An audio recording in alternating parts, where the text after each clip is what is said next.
जयदेव गोस्वामी जी की तिथि आज तिरुभाव तिथि। जयदेव गोस्वामी जी का जो जीवन चरित्र है आधे पौने घंटे में गान करने वाला नहीं है, बड़ा लंबा चरित्र है उनका, कई दिन इसके लिए चाहिए। जयदेव गोस्वामी के जीवन पर किया क्या जाए, कोई हमारे पास चारा नहीं है। हम लोग आज की तिथि में थोड़ा सा उन्हें स्मरण करेंगे। जयदेव गोस्वामी इतने बड़े भक्त हुए, इतने बड़े कवि हुए, इतने बड़े भक्त, उनकी गीतियां भगवान सुनते हैं और तो बात ही छोड़ दीजिए। कैसी गीतियां हैं उनकी। जगन्नाथ जी मंदिर छोड़ के आ जाते हैं उनकी गीतें सुनने के लिए, मंदिर को छोड़ के वो मालिन का जो बैंगन का खेत है उसमें चले जाते हैं जब वो गाती हैं। उनका जन्म जो है 500 साल पहले लगभग बंगाल का बीरभूम डिस्ट्रिक्ट में एक जगह है केंदुबिल्व, वहां पर उनका जन्म स्थान है। वेस्ट बंगाल का जो बड़े मेले हैं ना मकर संक्रांति के, एक तो है गंगा सागर और एक है ये, यहां पर उस स्टेट का सबसे बड़ा मेला, लाखों लोग आते, लाखों। ये अभी 14 तारीख को आएंगे, मकर संक्रांति है ना जब, तब वहां उनका जन्म स्थान है केंदुबिल्व में। और पिताजी का नाम भोजदेव, माताजी का नाम वामा देवी। और एक्चुअली वो कन्नौज कान्याकुट देश से आए हुए थे ब्राह्मण, उनके पूर्वज, अतः वहां वो शिफ्ट हुए थे। वे भगवान का पूजन करते हुए ना, वो छोटी सी आयु ही थी तो जयदेव जी अकेले रह गए, माता पिता चल बसे। तो जैसे तैसे वो भगवान का भजन करते हुए अपना निर्वाह कर रहे थे। पूर्व संस्कार बहुत अच्छे थे, इसलिए कष्ट में रहकर भी उन्होंने पढ़ लिख अच्छा लिया था, विद्याभ्यास अच्छा कर लिया था। और सरल प्रेम के प्रभाव से भगवान श्री कृष्ण की परम कृपा के अधिकारी वो बन गए थे। हर समय भगवान का स्मरण करते रहते थे। अकेले रह गए, माता पिता चले गए, देखा बच्चा बालक जो है असहाय है, इसका कोई सपोर्टर तो है नहीं। तो गांव का एक बनिया था, उसका नाम था निरंजन। उसने क्या किया, उसके मन में आ गया इसको अभी इसका कोई है तो है नहीं, इसको देखने वाला, इसका अभिभावक तो है नहीं कोई, तो क्यों ना इसका संपत्ति में हड़प लूं। उसने एक जाली दस्तावेज तैयार किए, मीरा सो रही है, जाली दस्तावेज तैयार किए। दस्तावेज तैयार करके तो आ गया निरंजन जयदेव के पास। अरे जयदेव, तुम्हारे पिता ने मुझसे इतना कर्जा लिया था, या तो मुझे ब्याज के सहित वो पैसे वापस करो, या अपनी ये प्रॉपर्टी है मेरे नाम करो, इसमें साइन करो। तो जयदेव जी का तो ध्यान ही नहीं था इन चीजों में। उन्होंने उसी समय वो जो कागज ले आया था नकली बना के लिए और उसमें साइन कर दी। जैसे ही साइन किए, वो जो निरंजन था गांव का, उसकी बेटी दौड़ती हुई आई, अपने पिताजी हमारे घर में आग लग गई, आप चलिए। निरंजन के घर में आग लग गई। जयदेव ने जब सुना, हे निरंजन के घर में आग लग गई, जयदेव अपने घर छोड़ के उनके घर की आग बुझाने के लिए भागे। है ना, क्या बोलते हैं इसको, मुख में बहुत आसान लगता है, वैष्णव वैष्णव बोलता है, भक्त बोलना। वैष्णव क्या बोलते हैं, वैष्णव जानते तेने कहिए, पीर पढ़ाई जाने रे। गांधी जी सुनते थे इसलिए, नरसी का है जे भजन, वैष्णव जानते तेने कहिए, पीर पढ़ाई जाने रे। वैष्णव उसको बोलते हैं जो दूसरे के दुख में दुखी हो। भागे जयदेव, जाके जैसे ही वहां प्रयास किया उन्होंने कि आग लग रही है उसके निरंजन के घर में, तो मैं जो कुछ उसका सामान बच सकता है मैं बचा लूं। जैसे ही आग ने उन्हें स्पर्श किया, वो आग बुझ गई एकदम। भक्त का स्पर्श भी इस प्रकार होता है, भगवान के शुद्ध भक्त का स्पर्श, उसके स्पर्श से सारी आग एकदम शांत हो गई। और जयदेव उसका सामान उठा के बचाने लगे। निरंजन देख के हैरान हो गया, मैंने क्या किया इसके साथ, मैंने जाली दस्तावेज बनाए इसकी संपत्ति हड़पने के लिए, मैंने क्या क्या किया, और इसने मेरे घर में आग लगी तो इस प्रकार किया। वो पैर पकड़ लिए उसने जयदेव के, निरंजन आप मुझे माफ कर दीजिए, क्षमा कर दीजिए, मैंने आपके साथ धोखा किया, आपके साथ ऐसा मैंने व्यवहार किया, अतः मैं माफी चाहता हूं। वो जो कागज थे फाड़ के फेंक दिए, और इनके संग से उसे भी भक्ति प्राप्त हो गई निरंजन को। आगे से उसका मन निर्मल हो गया, और निर्मल होने के बाद वो भी भगवान का भजन करने लगा।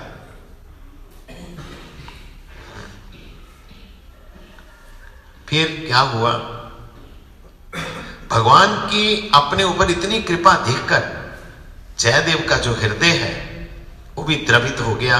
उन्होंने घर बार छोड़ दिया और सोचा कि मैं पुरुषोत्तम धाम में पुरी में जाके रहूं, और अपने गांव के एक व्यक्ति थे उनका नाम था पराशर, वो पराशर ब्राह्मण थे, उनको साथ लेके वो पुरी की ओर चल पड़े। भगवान का भजन कीर्तन करते हुए मगन हुए जयदेव जी चलने लगे।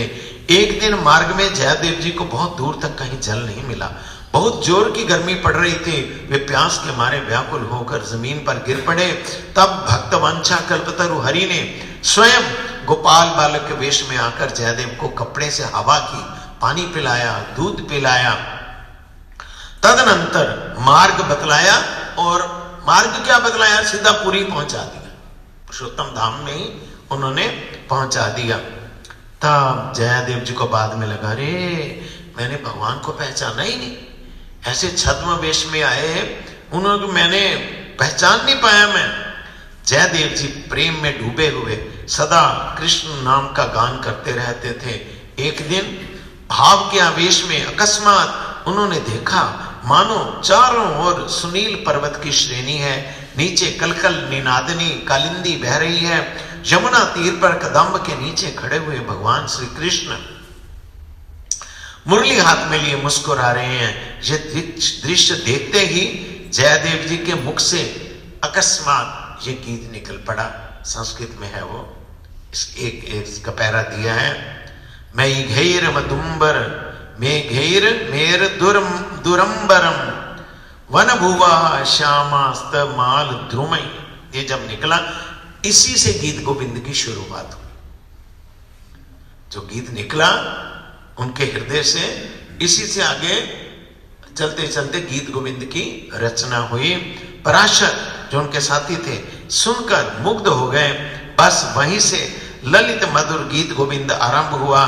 कहा जाता है कि यहीं जयदेव जी को भगवान के दशावतारों के प्रत्यक्ष दर्शन हुए, और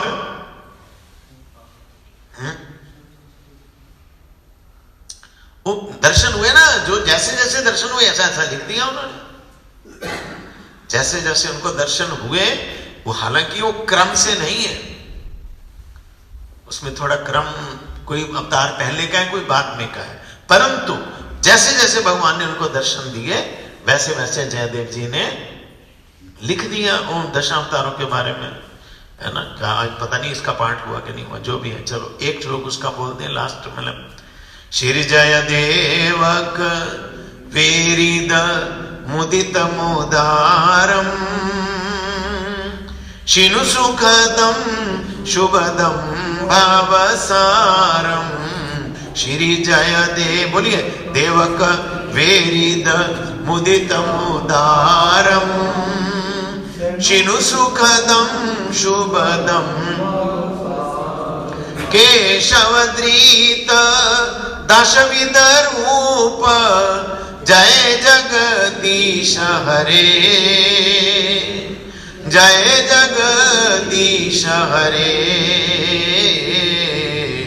जय जगदीश हरे, जय जय केशवद्रीत दशविध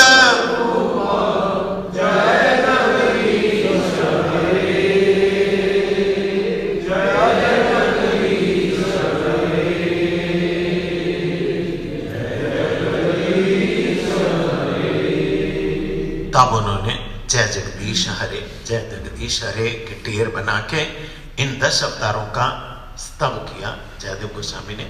आपको पता ही होगा ये 10 अवतार जो हैं ये भगवान ने लिए अम्बरीश के कारण। महाराज अम्बरीश के कारण 10 अवतार लिए। अभी मैं वो कथा नहीं बोलूंगा क्यों ऐसा हुआ, क्यों हमारा मुख्य चला जाएगा। तब कुछ समय बाद जब उन्हें बाहरी ज्ञान हुआ तब वो पराशर को लेकर चले भगवान जगन्नाथ जी के दर्शन करने के लिए। भगवान के दर्शन प्राप्त करके जयदेव जी बड़े खुश हुए, उनका हृदय आनंद से भर गया। वे पुरुषोत्तम क्षेत्र पुरी में एक विरक्त सन्यासी की भांति रहने लगे। उनका कोई नियत स्थान नहीं था, प्राय वृक्ष के नीचे ही रहा करते और भिक्षा के द्वारा अपनी क्षुधा निवृत्ति करते। दिन रात प्रभु का ध्यान, चिंतन और गुणगान करना ही उनके जीवन का एकमात्र कार्य था। विवाह की इच्छा न होने पर भी सुदेव नाम के एक ब्राह्मण ने भगवान की आज्ञा से अपनी पुत्री पद्मावती को जयदेव जी को अर्पण कर दिया। वो एक भक्त था सुदेव ब्राह्मण, जगन्नाथ जी का भक्त था। जगन्नाथ जी ने उसको कहा कि तुम अपनी पुत्री पद्मा को जाओ, मेरा भक्त वहां वृक्ष के नीचे है तो उसको जाके अर्पण करो। तो वो आया, मना कर दिया इन्होंने, जयदेव ने, ना मैं विवाह नहीं करूंगा, मेरे पास तो अपने लिए रहने के लिए कुटिया नहीं है, तो मैं विवाह करके कैसे गुजारा करूंगा। तब वो कहने, बहुत उसने कहा सुदेव ने कि आप मेरा कहना ना मानो, आप जगन्नाथ जी का कहना भी नहीं मानेंगे। तब जगन्नाथ जी की आज्ञा को समझ के इन्होंने पद्मा को स्वीकार किया। पद्मा भी मामूली औरत नहीं थी, मामूली स्त्री नहीं थी। वो जिस प्रकार जयदेव जी भक्त थे, पद्मा भी उसी प्रकार भक्त थी। कैसे वो सेवा करती थी जयदेव जी की, किस प्रकार उसने जयदेव जी का साथ निभाया, अभी कहने का समय नहीं है क्योंकि 9:15 तो बज ही रहे हैं। तब क्या हुआ, एक बार केंदु बिल में जब रह रहे थे, उसके बाद एक बार निकले यात्रा के लिए। एक राजा जहां से निकले, राजा ने उनका बड़ा सम्मान करके अपने यहां रखा जयदेव जी को। और चलते समय उनकी इच्छा नहीं थी कि उन्हें कोई धन मिले, कोई गिफ्ट मिले, परंतु राजा ने उनके बहुत सा धन दिया। जयदेव जी ने उसे लेने से इनकार कर दिया, परंतु राजा माना नहीं। तब भी मन मारकर उन्होंने राजा की प्रसन्नता के लिए निष्प्रिय और निर्मम भाव से कुछ धन साथ ले लिया और वहां से अपने काम को चल पड़े। मैं बीच में छोड़ दिया, कोई प्रसंग पढ़ना पड़ेगा, समय नहीं है ज्यादा, बहुत इंपॉर्टेंट प्रसंग है। मार्ग में क्या हुआ, जब वो धन लेके, इच्छा नहीं थी धन लेने की, है ना, पराया धन, इच्छा ना होने पर भी, इच्छा नहीं है और मिल जाए वो कभी मंगल नहीं करता है, कभी नहीं मंगल करता है। ये जयदेव जी ने अपने लाइफ में करके दिखाया। उन्होंने, वो जा रहे थे, रास्ते में क्या हुआ, जब वो जा रहे थे 4 डाकू थे। 4 डाकुओं ने देखा इसके पास तो है पोटली बंधी हुई, धन है, इसके पास धन है। अतः उन्होंने क्या किया, आक्रमण किया उन पर। जंगल में, रास्ते में जब सुनसान जगह थी, आक्रमण किया, जयदेव जी को गिरा दिया और देखते ही देखते जयदेव के दोनों हाथ काट दिए, दोनों पैर काट दिए। पैर काट के क्या किया, एक कुआं था, कुएं में फेंक दिया और धन लेके, वो जो पोटली थी धन की गठरी, उन्होंने ले ली। अनित्य धन की गठरी के साथ उन्होंने महान दुख के कारण स्वरूप भयानक पाप की भारी पोटली भी बांध ली। उन्होंने भी पोटली बांध, उनको नहीं पता, तो खुश थे, मिल गया जो भी। अपनी सफलता से ऐसी छाती चौड़ी करके डाकू वहां से चल दिए। क्या हुआ, जिस कुएं में उनको गिराया गया जयदेव जी को, उनका भगवत स्मरण इतना प्रबल था, इस अवस्था में भी वो भगवान का नाम लेके पुकारते रहे, हे राधा माधव, हे राधा माधव। उनके आराध्य देव राधा माधव केंदु बिलुम में उन्होंने अपने घर में पधराए थे, उनकी सेवा करते थे। अभी वो राधा माधव जी जयपुर में वहां है क्या, सलेमाबाद में, उनके जो सेवित राधा माधव थे ऐसे तो जयपुर में भी बोलते हैं, वृंदावन में भी बोलते हैं, इस्लामाबाद में उनके राधा माधव जी। हाँ नहीं, किशनगढ़ से जाना पड़ता है, किशनगढ़ से होगा 10-15 kilometre. Jaipur, in between Jaipur and Ajmer Kishangarh है, जहां मार्बल का काम है। हाँ 120 किलोमीटर किशनगढ़ से, फिर 15 किलोमीटर उतर के जाना पड़ता है, वहां है। बहुत बड़ा आश्रम है, बहुत बड़ा है। जो भी है उसमें ना जाके हम यही रहे। तो क्या हुआ, वो जो कुआं था उसमें पानी नहीं था, सूखा कुआं था।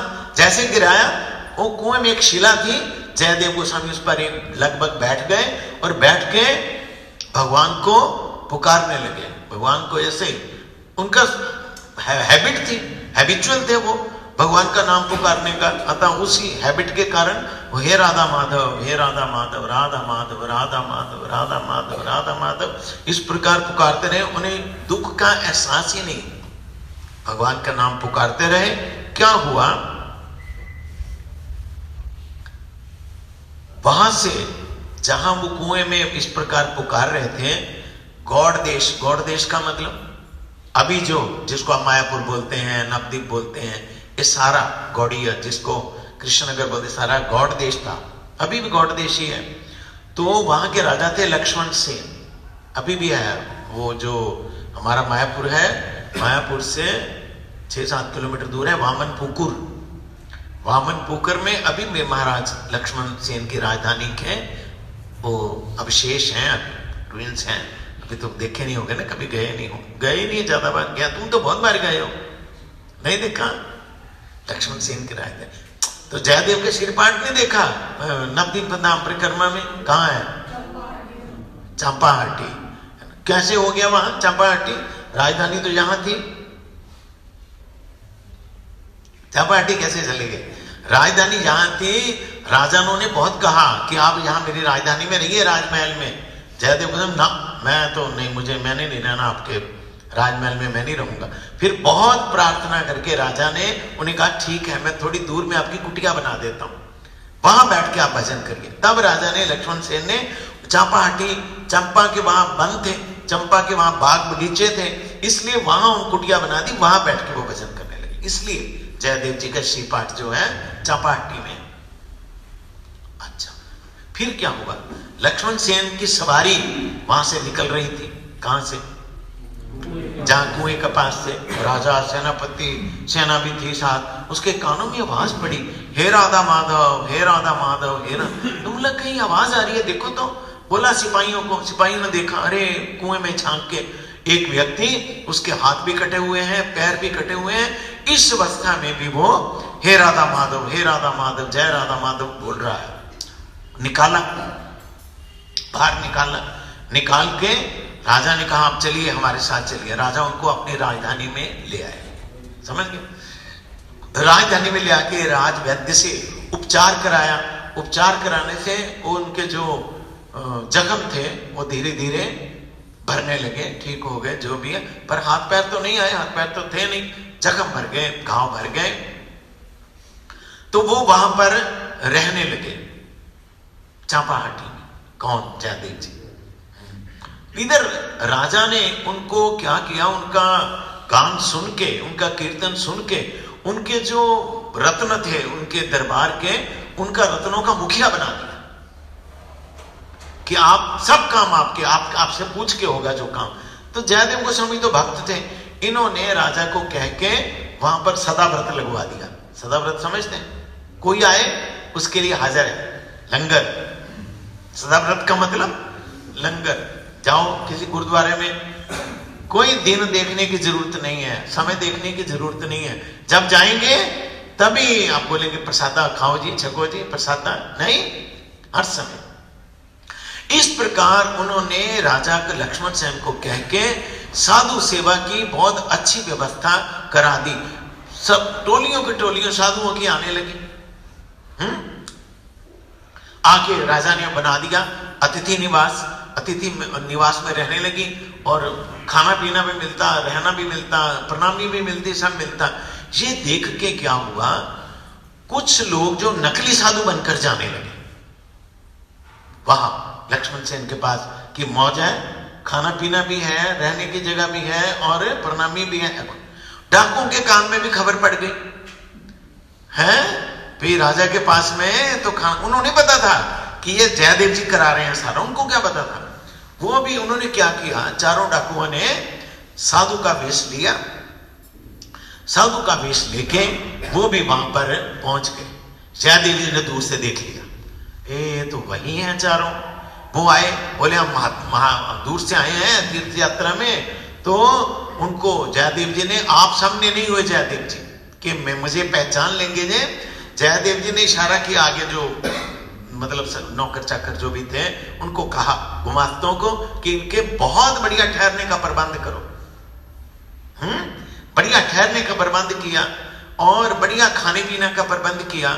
और स्वयं राजा उनको दे दे के बोल बोल के थक गया था, आप कुछ मुझसे लें, कुछ मुझसे लें। तो जयदेव ने लिया नहीं था।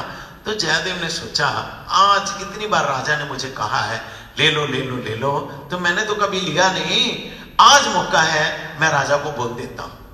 तो राजा को कहा जयदेव ने कि महाराज ये जो बंदे हैं ये बेचारे काफी दूर तीर्थ यात्रा से आए हैं, मेरे नौन है, ऐसा लगता है इनको धन का अभाव लगता है, आप इनको जो मुझे देना चाहते हैं आप इनको धन दे के आप मुझे खुश कर सकते हैं, ऐसा दे सकते हैं इनको। राजा खुश हो गया कि मैं जिनको देना चाहता था वो तो लेते नहीं, उन्होंने रिकमेंड कर दिया। तो राजा ने क्या किया, इतना धन दिया, उठा ना पाए वो चारों डाकू, वो जो गठरे बनाए हैं उठा ना पाए। तब राजा ने 5 बंदे साथ भेजे, घोड़ा दिया साथ में, घोड़े पे गठरियां रखी, 4 बंदे दिए उसकी रक्षा के लिए, 1 बंदा उनका सेनापति बना के 4 बंदों का उन घोड़ों उन साथ भेजी। इनका जहां घर है वहां घर में जाके इनको छोड़ो। तब वो भी बड़े हैरान हुए, अरे हम कैसे आए थे नकली साधु बनके कि यहां प्रणामी मिलेगी, यहां तो हमको जन्म जन्म के लिए दे दिया राजा ने, गठरियां बांध दी है, धन की इतनी है। अंदर अंदर खुश से उन्होंने भी जाते समय दूर से जयदेव को देख लिया, जयदेव को देख लिया कि ओहो ये जयदेव है, तो इसने ही दिलाया है। इसलिए वो अब वहां पर ठहरने की बजाय कल जल्दी चलो वहां से निकलो कि भेद ना खुल जाए, है ना। चले वन में जा रहे थे, रास्ते में जब जा रहे थे घोड़े पे सामान लदा हुआ था और जो सिपाही थे और सिपाहियों का जो सरदार था उसने रास्ते में उनसे पूछा कि मैं आप लोगों की एक बात पूछना चाहता हूं, हमारे राजा के पास तो अनेकों साधु आते हैं, रोज ही इतने ठहरते हैं। मैं देखता हूं हमारे जो गुरुजी हैं जयदेव, उनकी आप पर बड़ी कृपा है, आपको इतना धन दिलवा के दिया गया, आपकी कोई पुराने समय की जान पहचान है? क्या बात है, मैं बड़ा मेरे मन में एंजाइटी है, क्यूरियोसिटी है, आप थोड़ा बताइए तो सही, क्यों आपको इतना धन दे दिया, इतना दिला दिया? अब जो डाकू थे वो इस साधु के वेश में, उन्होंने कहा कि सेनापति जी आपको क्या बोले, ये आपका जो जयदेव है ना, जो आपके पास गुरु बन के बैठा हुआ है, ये और हम एक ही जगह काम करते थे, हम जॉब एक ही जगह। दुष्ट व्यक्ति अपनी दुष्टता से नहीं जाता है और सज्जन व्यक्ति अपनी सज्जनता से नहीं जाता है। दुष्ट की दुष्टता देख के अगर सज्जन व्यक्ति अपनी सज्जनता छोड़ते फिर वैष्णवता काहे की, फिर सज्जनता काहे की? क्यों जी वकील साहब है? हाँ, दुष्ट की दुष्टता देख के सज्जन व्यक्तियों को अपनी सज्जनता त्यागनी नहीं चाहिए। अतः उन्होंने कहा सेनापति जी हम एक ही जगह में काम करते थे, हम जिस राज्य में रहते थे, इस व्यक्ति ने आपके जो गुरु बने बैठे हैं जयदेव, इन्होंने राजा का इस प्रकार एक अपराध कर दिया। राजा ने कहा इसको तुरंत फांसी दो, जंगल में ले जाओ और जंगल में ले जाके फांसी दे दो। और हमारी ड्यूटी लगाई गई इसको मारने के लिए। ये तो हम थे, हमने इस पर तरस खा के इसको मारा नहीं, इसके हाथ पैर काट दिए और काट के कुएं में फेंक दिया। इसलिए उसने हमें देख के पहचान लिया कि इन्होंने मुझे बचाया था, मारा नहीं था। इसलिए उसने इतना धन कह के राजा से दिलवा दिया ताकि भेद ना खुल जाए। इतना कहना ही था, जमीन फटी और चारों के चारों डाकू उसमें समा गए। पृथ्वी इस प्रकार का अपने भक्त के प्रति द्वेष सह नहीं सकी। जब वो हक्का बक्का हो गया, सेनापति और वो जो बाकी थे सिपाही, अरे जमीन फटी और चारों के चारों साधु उसमें समा गए। उन्होंने आके सारी बात राजा को बताई कि महाराज ऐसे ऐसे हुआ। जैसे ही राजा के पास पहुंची, राजा के मन में आया मैं जयदेव से बात करूं। राजा जैसे ही जयदेव के पास ये बात बोलने के लिए गया, जयदेव जी के दोनों हाथ भी आ गए, दोनों पैर भी आ गए। तो भगवान करते करते समझ गए। उसके बाद फिर क्या हुआ, बहुत कथाएं हैं जयदेव जी की, एक कथा तो नहीं है। कैसे गीत गोविंद लिखा, क्या क्या हुआ, क्या क्या भगवान के दर्शन के साथ हुआ, क्या क्या, अभी तो समय नहीं है, 5 मिनट हैं।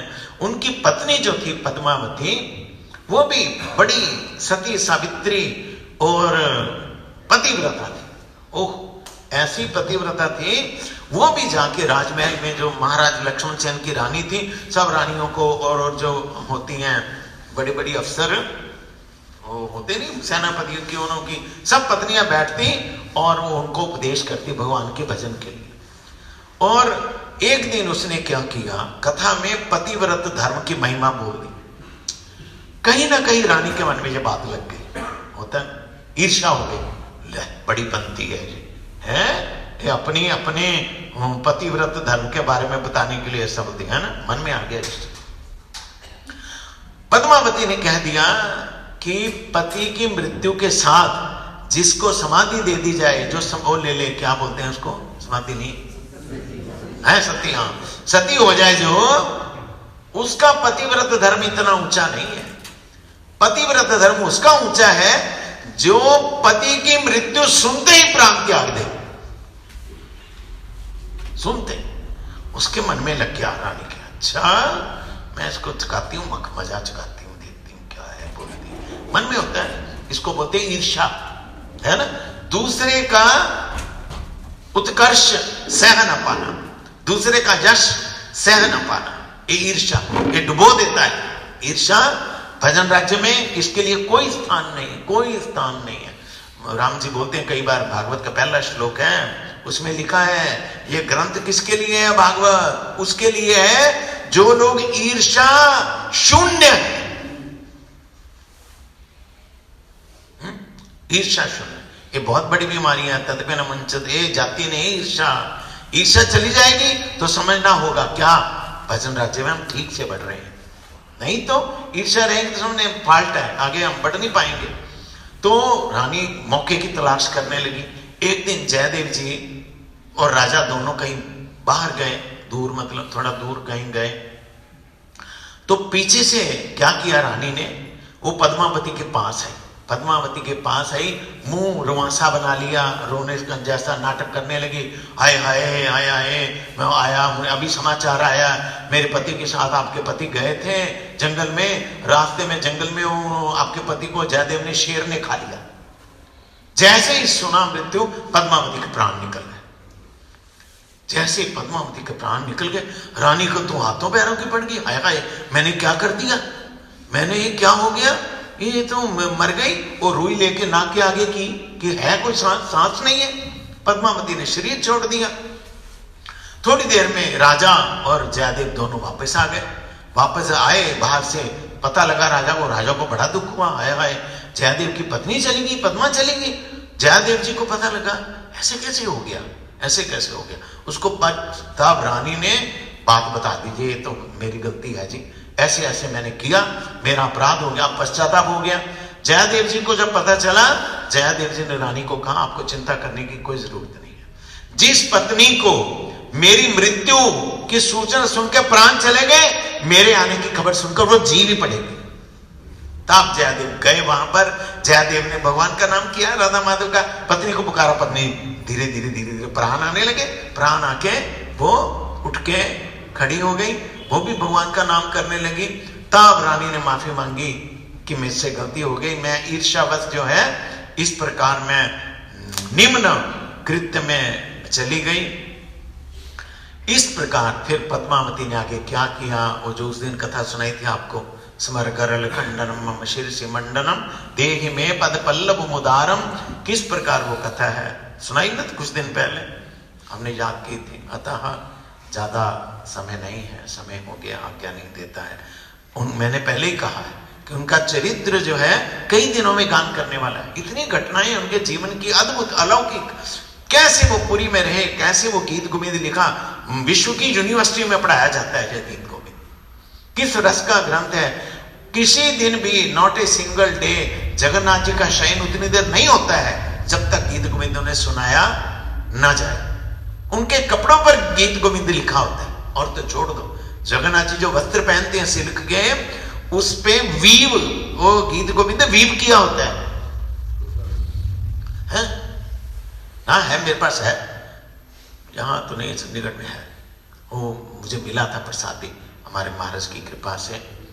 तो मैंने तो यकीन ही नहीं होता था ऐसा कैसे होता है। जब फिर मुझे मिला तब मैंने देखा, हाँ है, उड़िया में है, पर पता लगता है सब उड़िया भाषा में। जो भी है, इतने प्यारे जगन्नाथ जी के ये जयदेव गोस्वामी, आज उनकी तिरुभाव तिथि है ना। हम लोग उनके श्री चरणों में दंडवत प्रणाम करके बार बार उनकी कृपा प्रार्थना करते हैं। हमारे गुरुवर्ग ने उनके कीर्तनों को सुना, कीर्तन को सुन के आनंद लिया। हमारे मठ के एक ब्रह्मचारी, उनका नाम था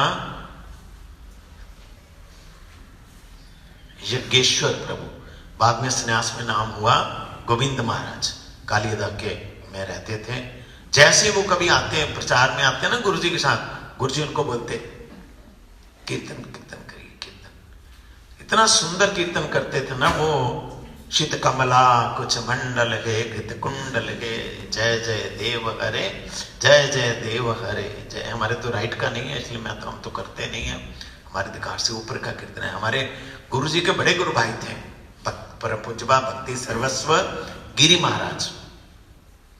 उफ, आपने तो सुना नहीं, अगर किसी पे है ये यूट्यूब पे जाके देखे तो उनका कीर्तन सुन के देखो।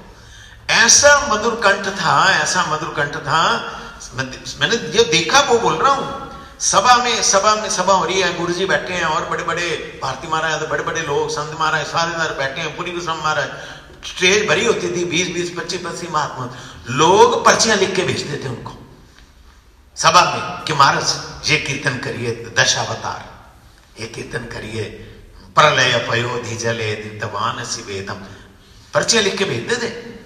तब वो पर्ची देख के फिर ये कीर्तन करते थे ये महाराज गिरी महाराज। ओहो, एक बार मैंने देखा गिरी महाराज, भारती महाराज और गुरुजी जम्मू में तीनों ने इकट्ठा गाया। गुरुजी ने, वो क्या बोलूं अब, दृश्य कैसा था। गुरुजी ने किस भाव में गाया, गिरी महाराज ने किस भाव में गाया, भारती महाराज ने, वो तो समय हाथ से हमारे निकल गया। इसलिए इतनी इंपॉर्टेंस है इनकी। जो भी है, वांछा कल्पतरुभ्यश्च कृपा सिंधुभ्यश्च पतितानां पावनेभ्यो वैष्णवेभ्यो नमो। हे कृष्ण